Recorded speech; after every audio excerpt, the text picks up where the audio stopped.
Founded on May 28, 1975, the Economic Community of West African States, ECOWAS, is a dynamic regional organization of 12 member states and nearly 400 million citizens, with a GDP of over $700 billion. ECOWAS reports the only 360-degree magazine, TV, digital and print, dedicated to cooperation, economic integration and development in ECOWAS member states, presents in this edition a feature on the restructuring of ECOWAS in the face of political and security challenges, a closer look at the election monitoring in West Africa, a profile of Dr. Kalilou Sylla, in charge of economic and agricultural reforms, business opportunities at the Kouyaté Bay Industrial Zone and its more than 15,000 direct jobs, an interview with Lansana Kouyaté on governance challenges and revitalization of regional integration, and a focus on Nigeria, a pillar of ECOWAS. 50 years after its creation, ECOWAS is entering a new phase marked by a reconfiguration to 12 member states following the withdrawal of Mali, Burkina Faso and Niger. Despite this reconfiguration, the organization retains a demographic weight of over 300 million inhabitants and a regional GDP of several $100 billion. Faced with persistent security and political tensions, the community intends to preserve its integration by strengthening regional cooperation, institutional stability, and economic resilience.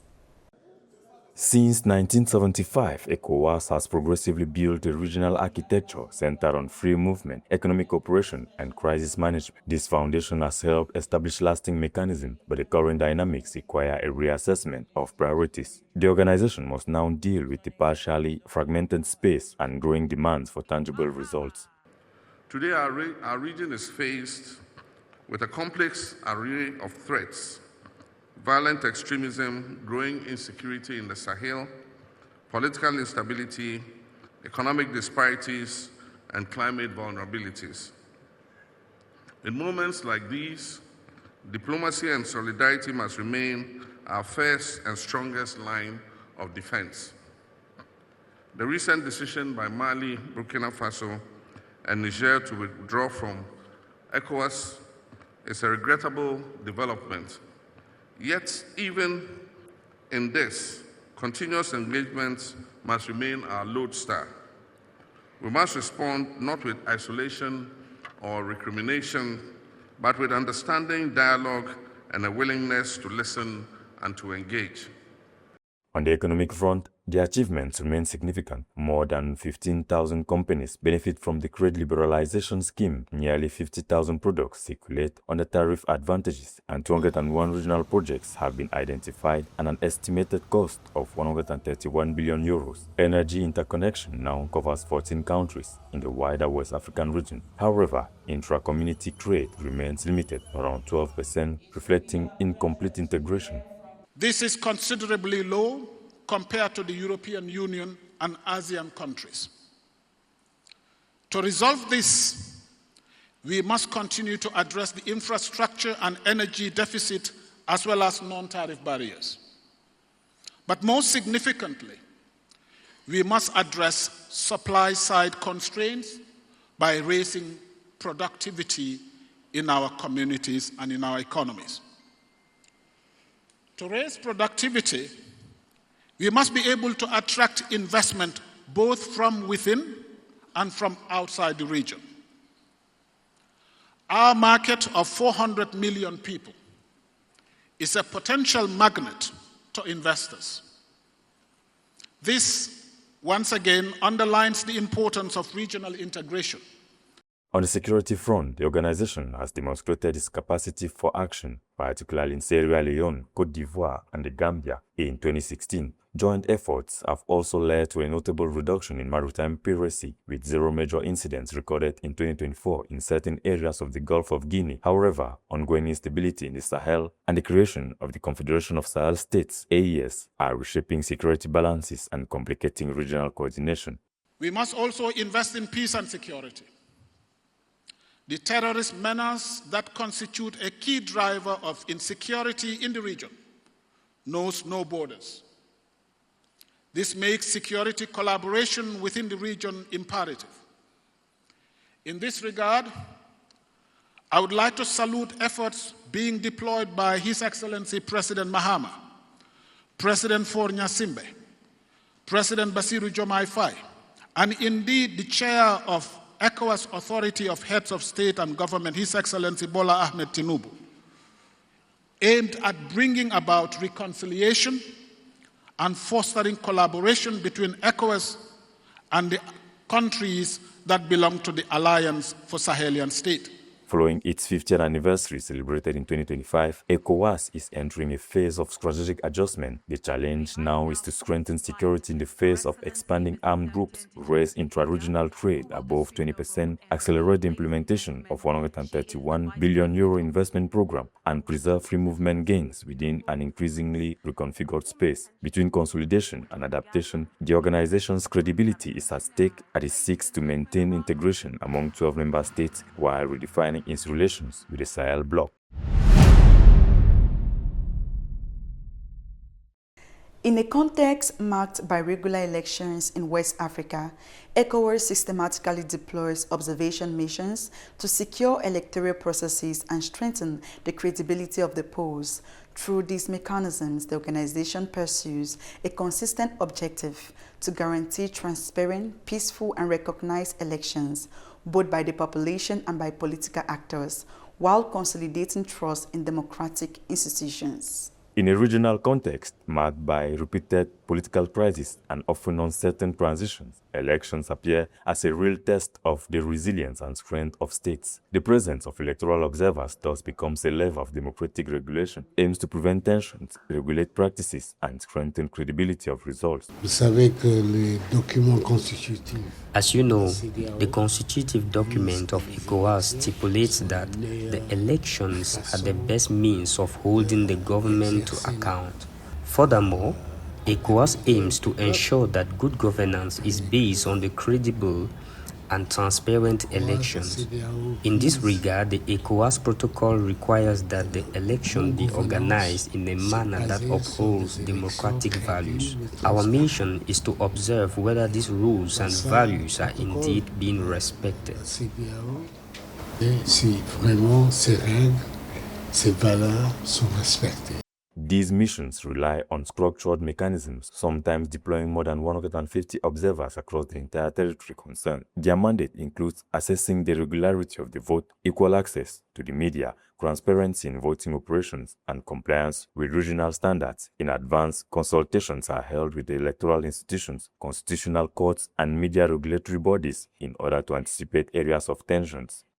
This is a traditional task carried out by ECOWAS under the Additional Protocol on Democracy, Good Governance and Elections. You know that ECOWAS has had this protocol since 2001, which requires us to observe elections in all member states. And this observation is not only passive observation, it is active observation because 1 year after each election, a report is produced. We see it with all institutions. Beyond Benin, ECOWAS is intensifying its election observation missions across West Africa in a logic of continuous presence during sensitive elections. In Guinea, 120 experts were deployed for the presidential election in December 2025, while in Côte d'Ivoire, a joint mission with the African Union supported the October 2025 poll. In Benin, the organization continued this action with a dedicated mission for the presidential election on April 12, 2026, deploying more than 150 observers nationwide. These mechanisms cover the entire electoral cycle, from campaigning to vote counting, with heightened attention to security, transparency, and compliance with legal frameworks. Firstly, the country is at peace. People have been casting their vote. There have been no incidents, and reports from observers across the country indicate that the situation is generally peaceful worldwide. ECOWAS action is based on a legal framework founded on the 1975 Treaty, its 1993 revision, and the 2001 Protocol on Democracy and Good Governance. This framework sets requirements including organizing free elections, ensuring transparency in operations, and guaranteeing acceptance of results by all stakeholders. It's complemented by post-electoral monitoring through reports and recommendations aimed at correcting shortcomings and strengthening civic participation. At regional level, each election now goes beyond national borders and engages collective stability. Faced with rising electoral disputes and eroding public trust, ECOWAS is taking its credibility on its ability to enforce its own rules. As ECOWAS Commissioner for Economic Affairs and Agriculture since 2025, Dr. Kalilou Sylla plays a key role in development policies in West Africa. He works to strengthen economic resilience, support regional integration, and modernize agriculture. His profile with Christian Bellabo. Commissioner for Economic Affairs and Agriculture of the ECOWAS since October 1, 2025, Dr. Kalilou Sylla embodies the profile of a seasoned technocrat called upon to play a central role in the economic transformation of West Africa. His appointment comes at a time marked by tensions in agricultural markets, persistent inflation, and growing food insecurity. Beyond this strategic position, it is an entire career built around development economics, regional integration, and public policy that underpins his legitimacy today. Regional integration, exemplified by agreements within ECOWAS, means a young Ivorian engineer can now easily work in Nigeria. This highlights the vast and long-term solutions required to address the most critical question: how do we feed the world? This is particularly urgent in West Africa, which already has over 300 million inhabitants. By 2050, Nigeria alone is projected to reach 400 million people, roughly the combined population of Europe and the United States today. Feeding this massive population must be central to our economic and educational agendas, not a peripheral concern. The key question that needs to be addressed is how young people perceive this role in this central challenge. An economist by training, holding a PhD in economics from Félix Houphouët-Boigny University, Kalilou Sylla has specialized in microeconomic, trade, and agricultural policies. His expertise was developed within regional and international institutions, where he held several technical and strategic positions. He notably distinguished himself in the design of development programs aimed at strengthening African economies, improving economic governance, and promoting regional integration. Through his various responsibilities, he has acquired solid experience in strategic planning, public policy analysis, and the coordination of complex projects at the sub-regional level. I believe that if economic sciences did not exist, I would create them myself because it is something that speaks to me deeply. It is part of who I am. What I do, what I enjoy in this career is that we constantly refine it. I study economics at school. Today I speak about people's education. I work across different areas: employment, agriculture, the private sector. But at the beginning, it was all about agricultural self-sufficiency.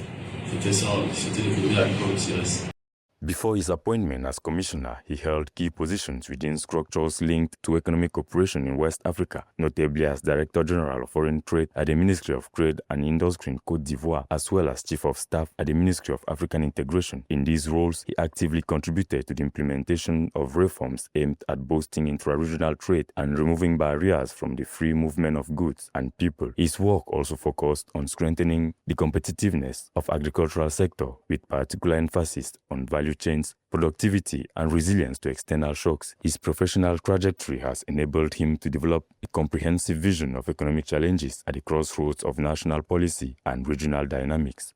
Agricultural economics is a crucially important and highly relevant field that is currently underdeveloped. At its core, agricultural economics is intrinsically linked to agribusinesses, prompting fundamental questions about global positioning and shaping international governance. Considering that the world's wealthiest individuals, such as Bill Gates and Warren Buffett, are significantly investing in agricultural economics, its importance becomes clear. This focus reflects the major global concern that food scarcity could become a critical issue in the next 50 years, making agriculture a central pillar of today's most pressing world question. Recognized for his analytical rigor and mastery of development issues, Kalilou Sylla now stands out as a key figure in driving structural reforms within the ECOWAS. His career, marked by diverse experience and specialized expertise, positions him as a driving force behind the economic and agricultural transformation of the sub-region. Launched in 2016, the GloGB Industrial Zone is a growth engine for Benin, spanning 1,640 hectares and representing $1.4 billion in investments. This strategic zone already hosts 14 industrial units. The GloGB Industrial Zone is structuring local value chains, strengthening national production, creating jobs, and reducing dependence on imports.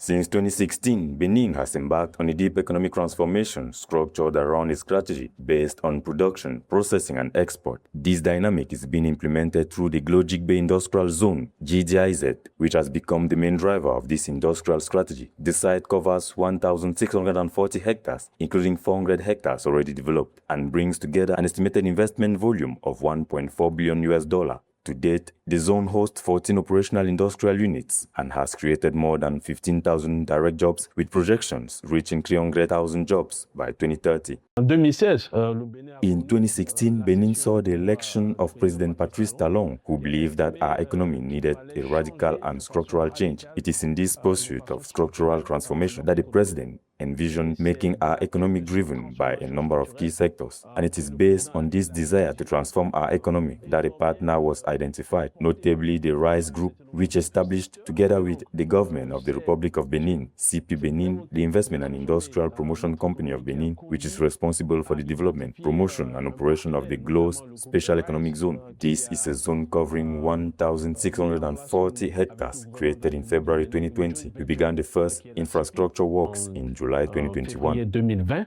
Nous avons engagé les premiers travaux d'infrastructure en juin 2021. In this momentum, industrial diversification is accelerating with the emergence of new sectors, including ceramics as a key example. The establishment of African Ceramic Solutions illustrates this shift. The plant has a production capacity of 100,000 meters square of tiles per day, or nearly 3 to 3.5 million meters square per year, using local resources such as kaolin, clay, and granite. This upscaling is reshaping the value chain by replacing the export of raw materials with their local transformation into finished products intended for national and regional markets. We also have mineral resources that we process within this zone, particularly clay and kaolin. We have a unit established in the zone that produces tile at a rate of 3,500,000 meters square of tile per year. This is a first in Benin. C'est une première au Bénin. This industrialization is reshaping careers paths. Production units are becoming spaces of learning and integration for a local workforce that is gradually upgrading its skills through exposure to modern and structured industrial processes. I work here as ACS, as a maintenance electrician. I work in the packaging department. In the packaging area, we ensure the packaging of tiles. And I also work as a supervisor in our department. I supervise work among colleagues. And in the morning, I am responsible for starting the machines. The unit employs nearly 500 people across production, maintenance, and logistics. It is part of the GDIZ ecosystem, which brings together several industries: textile, agro-industry, cotton processing, and aims to create thousands of jobs in the long term. The approach seeks to develop local production capable of capturing more value and reducing a long-standing dependence on imports. In the construction material sector, the GDIZ continues to expand its industrial capacity with a target of 300,000 direct jobs, supported by new investments and the expansion of productive sectors, particularly ceramics. However, achieving this will also require addressing challenges related to infrastructure, energy, logistics, and technical training.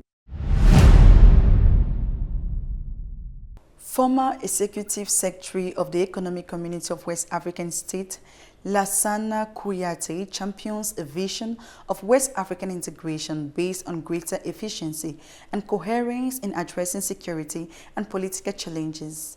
He advocates for a more credible organization capable of meeting the expectations of states and populations. As a former executive secretary of ECOWAS, what do you consider to be the organization's main achievements over the past 50 years? Par exemple, l'un des acquis de la CEDEAO, c'est le passeport CEDEAO. C'est le passeport stampillé CEDEAO. Passeport diplomatique, passeport ordinaire qui circule dans tous les États de la CEDEAO, c'est mis là-dessus en première page de couverture CEDEAO.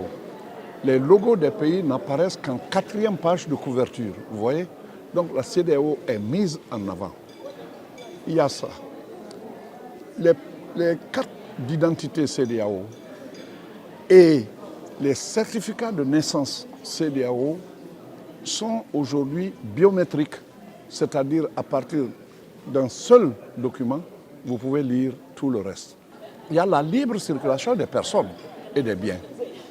Qu'est-ce que ça veut dire? Pour la libre circulation des biens, des personnes, vous le savez, c'est lever les barrières frontalières pour permettre aux citoyens de la CEDEAO de voyager d'un pays à l'autre sans tracasserie aux frontières.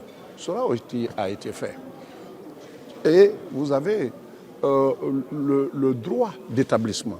Le droit d'établissement veut dire quoi? Ça veut dire que tout travailleur dans n'importe quel pays de la CEDEAO, au lieu de chercher, quand il cherche à s'installer dans un autre pays, il n'a pas à se tracasser. Mais aussi dans le domaine politique. Le protocole à la prévention des conflits a été complété par un protocole additionnel qui touche cette fois-ci le renforcement de la démocratie. On the occasion of ECOWAS' 50th anniversary, do you believe the organization has lived up to the ambitions set by its member states? Une organisation n'est jamais entièrement à 100% à la hauteur. Il y a toujours, le temps marche, le temps file, il y a des défis. Les objectifs fondamentaux qui sont fixés dans le traité ou le traité révisé, appelons ça comme on veut, mais dans le traité de la CEDEAO, ce sont ces objectifs qui sont prévus. Mais quand vous êtes statique là-dessus, vous ne réévaluez pas et vous attendez que le temps passe, de générations nouvelles viennent, des exigences nouvelles viennent. Ce que je souhaite pour la CEDEAO et pour le reste, n'est-ce pas, des organisations sous-régionales africaines, c'est d'être en parfaite adéquation avec le temps, ce qui exige de toute organisation nationale, sous-régionale, internationale, même les Nations Unies, de s'adapter à chaque fois. What is your view on the withdrawal of the Alliance of Sahel States from the Economic Community of West African States, and what could be the consequences of regional integration and security cooperation in West Africa? Ce problème-là est, à mon avis, la source principale, c'est quoi? La CEDEAO a pris une décision pour l'application de la démocratie. Les coups d'État, des coups d'État existent, malgré tout. Les pays de l'AES sont les derniers coups d'État qu'on a enregistrés. La CEDEAO réagit en même temps que l'UOMOA, parce que beaucoup ne savent pas que tous les pays de l'UOMOA sont membres, étaient membres de la CEDEAO. Mais l'inverse n'est pas vrai, parce qu'il y a des membres qui sont de la CEDEAO qui ne sont pas de l'UOMOA. La Guinée est un cas particulier parce que c'est le seul pays francophone qui soit de la CEDEAO sans être de l'UOMOA. Ça, c'est un cas particulier. Mais au total, quand le temps passe, toute organisation doit pouvoir 2 ans, 3 ans, 4 ans, 5 ans, comme on veut, après, chaque fois, mettre en revue comment se comporte notre organisation vis-à-vis de tel problème. L'évaluation par les organisations, je vous dis bien internationales, régionales et sous-régionales, est absolument nécessaire. Si on ne le fait pas, on rate le coche et c'est ce qui est arrivé avec les pays de l'AES. What question would help explain why regional organizations, such as ECOWAS, must today complement their economic progress with reforms in democracy and governance? Les pères fondateurs, et je cite les 15 qui ont signé le premier acte, c'est-à-dire le traité de Lagos. Ceux qui l'ont signé, il y avait tout. Sur le plan économique, parce que ECOWAS, c'est Economic Community of West African States. Économique, je mets l'accent sur ça. Mais l'économie, il y a eu beaucoup de choses qui ont été faites, mais il fallait compléter par maintenant les questions de la démocratie. Et c'est ce qui s'est passé. Donc, toute organisation, comme je l'ai dit, doit avoir sa couche de vernis.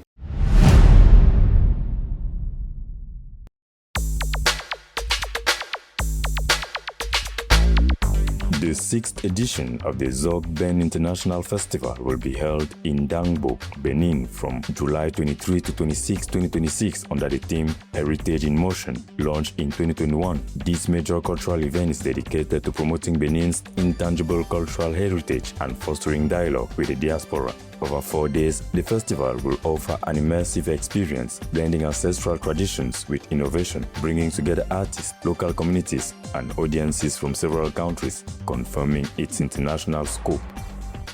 From July 30th to August 1, 2026, the Tourism and Leisure Festival, Festoursi, will take place in Aboisso, Côte d'Ivoire. This major event positions itself as a showcase of Ivorian tourism, culture and leisure. The 2026 edition will feature a large leisure and discovery area with a diverse and attractive program. On the agenda, exhibitions, cultural performances, recreational activities, and interactive spaces, highlighting the country's tourism assets as well as sector innovations. The festival will also provide a privileged platform for exchanges between professionals, tourism stakeholders, content creators, and visitors.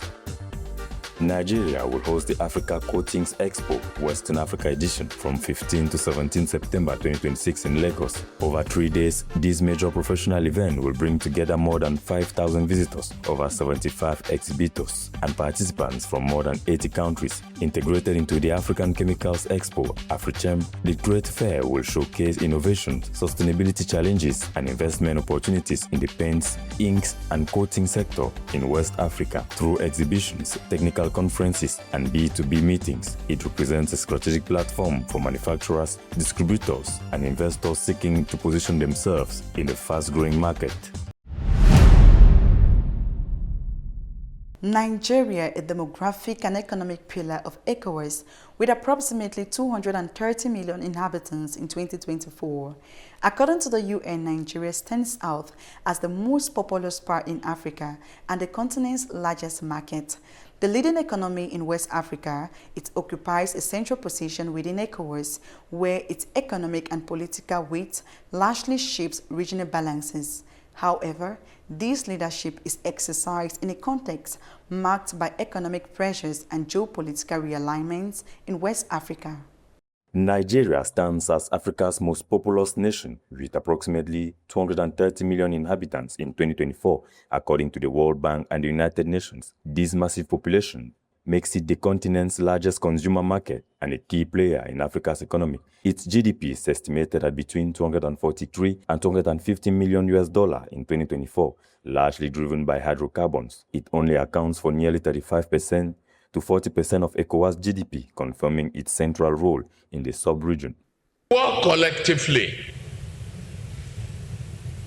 to pursue inclusive economic integration of West Africa sub-region. We should serve a warning to exploiters that our people have suffered enough. We should make a pledge here. We will commit to democracy and promote democracy and rule of law. Nigeria holds a pivotal structuring role within the 12 states of ECOWAS bloc, which comprises nearly 450 million people. Its economy, heavily reliant on oil exports for almost 90% of its revenue, significantly impacts the region's overall growth, projected at 3.7% for 2024. However, this deep dependence on hydrocarbon simultaneously poses a vulnerability threatening the economic stability of both Nigeria and the entire region. The original Treaty of Lagos in 1975 to this momentous gathering here in Accra, ECOWAS has remained a pillar of integration and a beacon of hope for over 400 million citizens across our region. Remarkably, our journey over the past 5 decades has not been without challenges. We have faced political instability, economic hardship, infrastructural deficits, and security threats, but we remain undaunted. In this complex regional context, West African states face a growing number of challenges, political instability, security tensions in the Sahel, inflation and pressure on local currencies. These difficulties reinforce the need for closer cooperation and better economic coordination within ECOWAS. Nigeria, as the main contributor, does find itself at the center of expectations regarding regional stability and economic recovery. We must place our young, dynamic, creative and resilient people at the center of our agenda. We must invest in education, innovation, and skills development to unleash the full potential of Africa's future. We must seek to expand the frontiers of democracy, regional trade, and ensure that the African continental free trade area becomes a vehicle for genuine transformation. A prosperous West Africa is good for Africa and the world. Despite its economic fragilities, Nigeria retains a major strategic role in West Africa with its demographic weight, a market of more than 230 million consumers, significant energy resources, and strong political influence. It remains an indispensable pillar of ECOWAS. However, its regional leadership is now facing growing competition from other West African economies, signaling a gradual reshaping of the regional balances. Intra-African cooperation is the foundation of the continent's future prosperity. Thank you for your continued support of the ECOWAS report, the leading 360-degree magazine, TV, digital and print that highlight the integration and development of the 400 million people united within ECOWAS. Watch ECOWAS report on demand on Africa 24, Africa 24 English, the My Africa 24 app, Africa's first HD streaming platform, and on all our social media channels.